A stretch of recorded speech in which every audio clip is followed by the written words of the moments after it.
Bay, meron na palang formal na resolution na ipinail si Senator Robin Padilla. Resolution number 100. Tama ba? Ha? Alam niyo kung anong purpose ng kanyang resolution?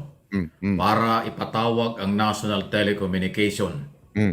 Dahil bakit daw indefinite ang pagsuspindi sa SMNI, yung network na pag-aari ni Kibuloy. O kita mo, yung galaw ni Robin Padilla. Oh, ha? Although karapatan niya yan dahil senador. O, 8 diba? minutes yan, 8 Pero minutes. Tingnan nyo, 8 minutes yan, ha? Orasan niyo yan, 8 minutes. hindi yata alam ni Robin Padilla kung ano ang kapangyarihan ng National Telecommunication Mm. na magsuspindi ng radio, TV station kapag ito'y may mga violation. Di ba? Yan ang pinupunto niya. Kita mo kung gaano rin to ka walang alam. Walang alam eh. Bakit to kanyo? Oh, sabi niya, di ba, kapangyarihan naman ng NTC yan. Oh, na magsuspende. Oh, hindi niya alam yun. Ganyan, di ba? Mga ganyan-ganyan pa siya eh. Oh, hindi niya alam. Paano yan? Meron nung batayan ang sinasabi ni Padilla, ni Senator Padilla, na na merong limitasyon lang ang suspension. Yan ang hindi mo alam. Daldal ka ng daldal, nagmumukha ka tuloy tanga dahil sa mga, katangahan yan. Diba? Yan ang mahirap sa'yo, Mike Abe, basta makahirit ka lang kasi bitterness to the max ka kay Kibuloy eh. Kaya tuloy ganyan eh. Hindi pala alam ni Padilla kung bakit indefinite ang pagkakasuspende. Hindi alam kung kailan babawiin. So, gustong malaman. Pero ito lang po, Senator Padilla, baka hindi mo alam. Fake news daw po ang SMNI. Nagpapakalat. Basihan niya, fake news daw po. Sino nagsabing fake news? Si Romualdez. Napatunayan ho ba ng korte na fake news siya? Hindi. Hindi mo rin alam. Yun ang problema sa'yo. Di ba? Ayan, Republic 11659. Pinost pa ni Diego Latigo. Para sa kaalaman mo, Mike Abe, para hindi ka magmukhang tanga. Ha? Republic Act 11659. Kailangan may limitasyon ang suspension, 30 days lang. Naku, Mike Abe, pinaiiral mo na naman yung mo, ha? Yung mahina mong kokote, wag ganyan. Daw ng fake news at higit sa lahat, naninira daw sa gobyerno na puro walang basihan o fake news. Diyan nag-umpisa yan sa Congress.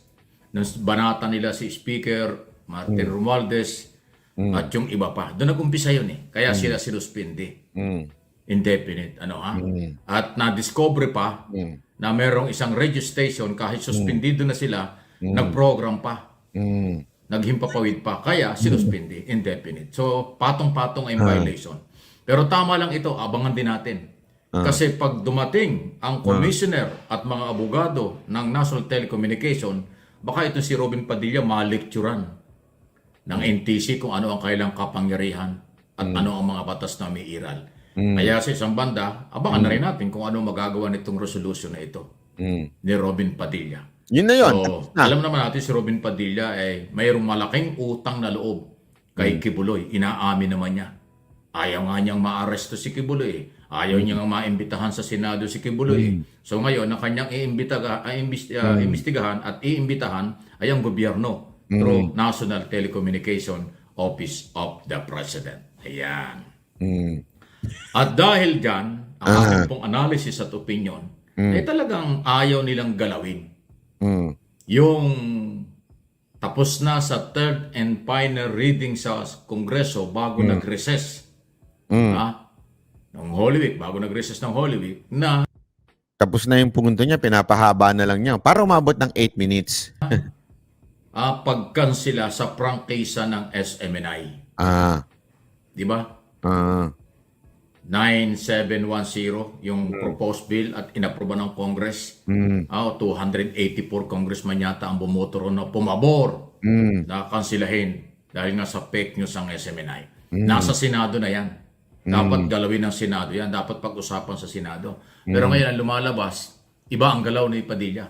Ang gusto niya, Ulit-ulit, paulit-ulit. Ano to? Paulit-ulit?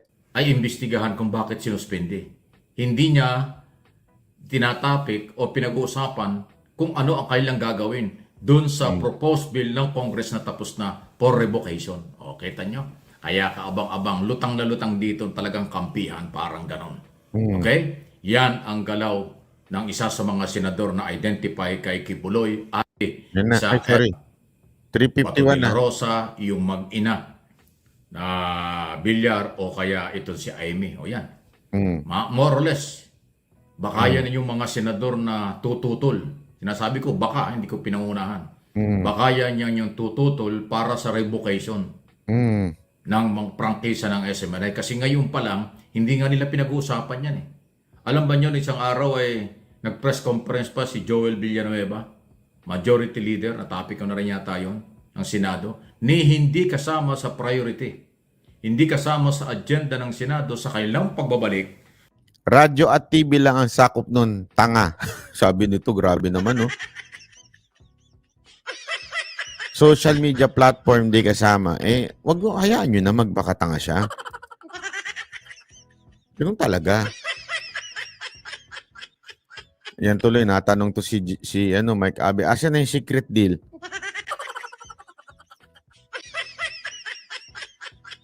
Asa na? Oh. Akala ko ba may secret deal si Duterte? Ay, pambihira ka. Ikaw ang fake news. Mike Abe, akala ko ba may secret deal? Sinabi ng China, wala. Sabi ng China, meron. Oh. Mike Abe, fake news ka pala eh. Pambihira ka. Oo. Sabi mo meron eh. Secret deal. Tapos ngayon, sabi ng China. Hindi, di ba tandaan nyo? Sinabi nito, sabi daw ng China may secret deal. Biglang sumagot ang China, sabi wala naman secret deal. Oh. Sino kayo ng fake news? Oh. Kayo ng Coming musga. April 29, kalang trabaho, natalakayin yung proposed bill ng Congress tungkol sa pag-revoke ng yan na tapos na sa kanila at dapat nasa Senado. So, Naku. hindi priority. So, ayan, kita nyo. Lutang at nakikita natin ang mga senador na pumapabor sa may-ari ng network. So, yan ho yung kaabang-abang. At dahil dyan, muli ko hong ipinapaalala sa iyo, mag-i-eleksyon naman tayo sa 2025 at 20... Sabi, hirap na hirap siyang pahabain, no? Ano na ba ngayon? 4 minutes and 5 minutes pala. Saktong 5 minutes na. Oh. 3 minuto pa. Mahirapan ka niyan. Paano mo ipahabain yan? Oh. 2028, tandaan natin ang mga pangalan ng mga taong ito. Ngayon ang bahala kung ano inyong gagawin. Oo, Kung tatandaan susuportahan talaga niya, namin. baka maging senador. Ay, talagang tatandaan namin ang pangalan ni Senator Padilla. Iaangat namin yan Vice President o di kaya Presidente. May bayag eh. Ayaw na namin siya walang bayag. Ulit niya mga yan. Kung hindi niyo susuportahan dahil sa kailang mga performance ngayon, edi nasa inyo yan. Malaya po kayo dahil ang trabaho ko lang naman ay magbigay ng impormasyon. Pero Alam na namin yan, paulit-ulit pa para humaba lang yung kwento niya. Ang bira. ang pagpapasya pagdating sa eleksyon, nire-respeto ka yan. Exclusive sa mga botanteng Pilipino. Registered voters ang merong eksklusibo na karapatan kung ano ang kanyang gagawin during election day. Ayaw kong ma-influensyahan sila. Ang akin dito, paalaala lang. Ulitin ko, kung gusto nyo manatili, yung sa tingin ninyo ay alanganing mga senador, nasa inyo yan. Kung gusto naman ay po ninyong tanggalin ng mga yan sa Senado, o edi nasa inyo rin pagdating ng halalan. Ayan, okay? So, ayan po yung galaw. Any comment, reaction, malaya po kayo. Itong issue pa rin ho, ano ba ito? Tapos na siya, kaya kailangan niya na magbasa ng mga comment. Oh. Wala pang 6 minutes. Tapos na siya. Kailangan niya magbasa ng comment para humaba. Ito talaga, totoo ba yan? Baka daw gamitin ni Kibuloy yung na human shield, gano'n? Yung mga member niya ng Kingdom of Jesus Christ. Grabe naman yun, no? Baka daw gamitin ni Kibuloy na human shield. Ang grabe yung topic mo, pantanga lang, ha? Baka daw gamitin, alam mo, eto ha, nanggaling ako kaganina dyan, ha? Papakita ko sa inyo. Hindi, ito, video ko. Hindi ko pa na-edit, pero papakita ko sa inyo. Para lang mo sa kaalaman mo ka, yung mga tao diyan, alam nyo ba na nagtaka kasi kumain pag galing sa airport, kumain lang ako doon sa yung sa masarap na kainan nila, hinanap ko yung isang ano doon, server doon. Tapos di nandun ako, 'di ba? Tapos nakita ko may magtutugtugan. Tinanong ko, baka pwede yung dumaan tayo doon. Sabi ko, ano to, araw-araw? Sabi niya, oo, araw-araw yan. May nagpi-praise and worship dyan. Oh, ito, papakita ko sa inyo. Oh, oh. Mm. Kanina lang yan, oh. Yan daw yung gagawin niyang human shield.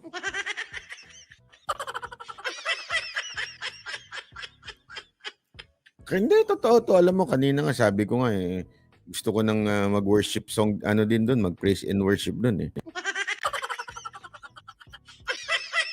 Yan daw ang gagawing human shield. Wala naman siya dyan. Paano magiging human shield? Wala naman si Kibuloy sa kingdom. Si Banatbay nandun kanina. Pero wala si Kibuloy. Bihira ka naman, oo. Kasi ngayon daw, kasama siya ng mga member at saka yun, totoo ba yung private army? Bakit lumalabas sa mga social media na meron daw private army siya? O, tingnan mo, ikaw din, isa ka pang fake news eh.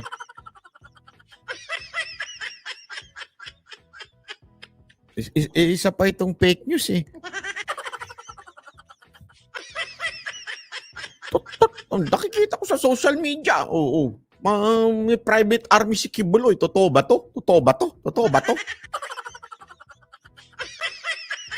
Totoo ba to? Para lang talaga masabing hindi siya nagpapakalat ng tanong, nagpapakalat ng fake news, tinatanong niya. Totoo ba to? Totoo ba to? Totoo ba to? May kumakalat din. Paano ba yon? May kumakalat din eh, Mike Abe, na bayaran ka eh. Totoo ba yun? Totoo ba yun? Totoo ba yun? Totoo ba yun? Totoo ba yun? Ako nagtatanong lang ha. Nagtatanong lang ako ha. Kasi kung ikaw sinasabi mo, nagtatanong ka lang na totoo ba may private army? Tanong ko sa iyo, totoo ba na bayaran ka din daw? Kasi may nababasa ako, may napapanood ako eh. Sabi, totoo ba yun? Hindi, ako nagtatanong lang naman ako kung totoo yun. Ako hindi totoo, okay lang. Ako nagtatanong lang din ako. Para lang humaba, talagang sasalsalin niya yung balita. Oh. Wow. Wow. Wow! Totoo ba yun? Wow. Wow. Totoo ba yun? Bayaran ka din? Sabi? Wow, ah. Wow. Wow. Ginagaya lang kita, ha? Wow.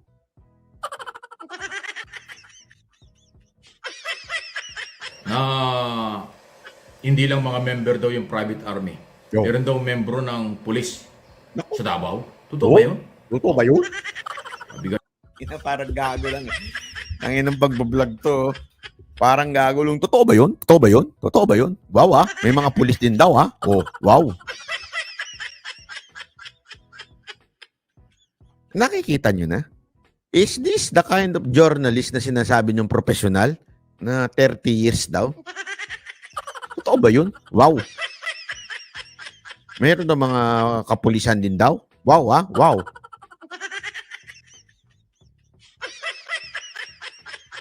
Pag ako talaga makakita ng pulis mamaya dyan sa kingdom na yan, tatanungin ko talaga, kakausapin ko, totoo ba? Private army ka daw? Wow, wow, wow.